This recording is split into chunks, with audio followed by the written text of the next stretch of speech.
तो शॉपिफाई में coupon code कैसे बनाना होता है, कैसे यूज़ करते हैं कूपन कोड्स को, वो वाला देखेंगे, वो चीज़ देखेंगे इस वीडियो में।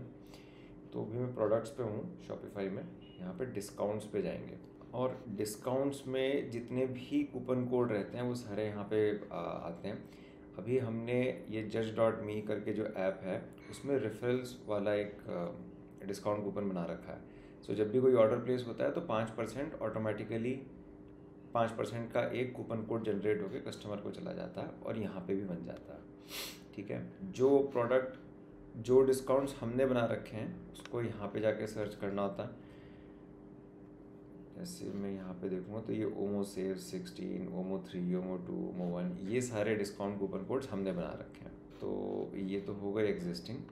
अब कोई भी नया कूपन कोड बनाना है तो यहाँ पे जाएंगे क्रिएट डिस्काउंट में, और ये 2-3 अलग अलग फॉर्मेट होते हैं कि प्रोडक्ट के ऊपर ऑफ चाहिए, बाय 1 गेट 1 फ्री करना है, ओवरऑल ऑर्डर अमाउंट के ऊपर कि किसी ने 10,000 रुपये का सामान खरीदा तो कुछ डिस्काउंट मिल गया, उस तरीके से हम लोग कर सकते हैं।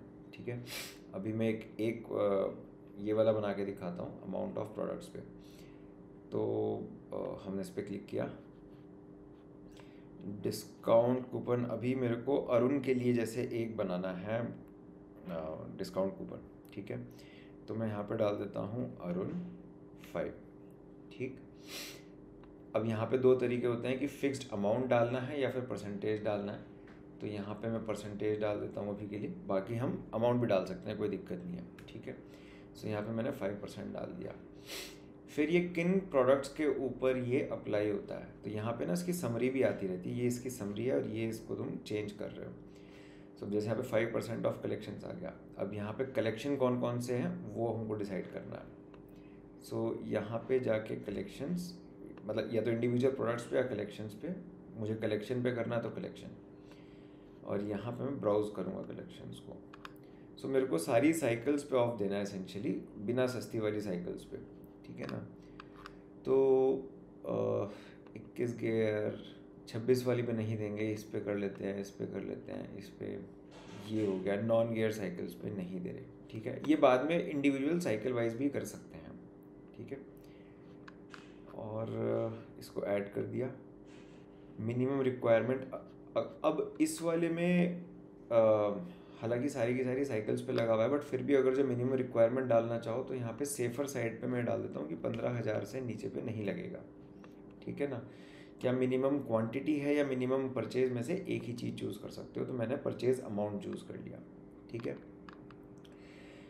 और फिर यहाँ पे अगली चीज़ कि सब कस्टमर के लिए या कुछ पर्टिकुलर सेट ऑफ कस्टमर के लिए, तो पर्टिकुलर सेट ऑफ कस्टमर ढूंढना थोड़ा मतलब मुश्किल हो जाता है।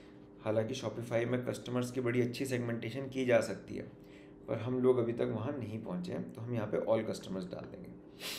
फिर किसी भी कस्टमर के लिए लिमिट करना है तो इसको लिमिट टू 1 यूज़ पर कस्टमर कर सकते हैं या फिर लिमिट 2 टाइम्स पर कस्टमर कर सकते हैं, और अगर जो नहीं करना तो हम इसको इसी तरह से छोड़ सकते हैं। बाकी किसी और डिस्काउंट के साथ ये यूज़ किया जा सकता है या नहीं, तो हाँ ये किया जा सकता है। तो इसको यहाँ पे मतलब थोड़ा सा इसको पढ़ना रहता है कि किस किस के साथ लगेगा।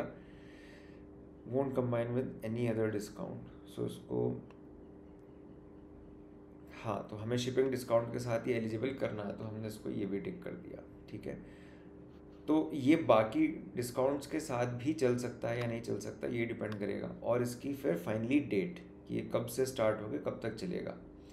तो हमेशा एक ठीक प्रैक्टिस ये है कि आप 1 से 2 महीने का एक एंड डेट डाल दो, सो दैट इन केस आप भूल भी जाओ तो ये अपने आप बंद हो जाएगा। आपको वापस से स्टार्ट करना होगा तो कहीं ना कहीं से आपको पता चल जाएगा कि इसको वापस से ऑन करना है कूपन कोड को। ठीक है, तो अभी मैं इसको 6 जून 31 जून तक चला देता हूँ, 30 जून तक। ठीक है, तो यहाँ पे इसकी समरी आ गई कि ऑनलाइन स्टोर पे 5% ऑफ है इन कलेक्शंस के ऊपर, मिनिमम परचेज 15,000 है, हर कस्टमर, कोई यूजेज लिमिट नहीं है, कोई भी कस्टमर कितनी बार यूज़ कर सकता है, और बाकी डिस्काउंट्स के साथ ये कंबाइन किया जा सकता है। ये वाली चीज़ बेटर है कि एक बार बैक चेक भी कर लो इसको ऑन करने के बाद, फिर एक बार एक टेस्ट ऑर्डर कार्ट में जाके देख लो कि कितने डिस्काउंट्स लग रहे हैं, हो सकता है ज़्यादा लग रहे हो तो फिर यहाँ से आकर के इसको अनचेक कर देंगे और फिर इसकी डेट, तो ये अब ठीक लग रहा है, मैंने इसको सेव कर दिया। बाद में आके मैं इसको एडिट भी कर सकता हूँ, सब कुछ एडिट कर सकता हूँ, मैं इसको अराउंड 5 से अराउंड 6 भी कर सकता हूँ, कोई प्रॉब्लम नहीं है।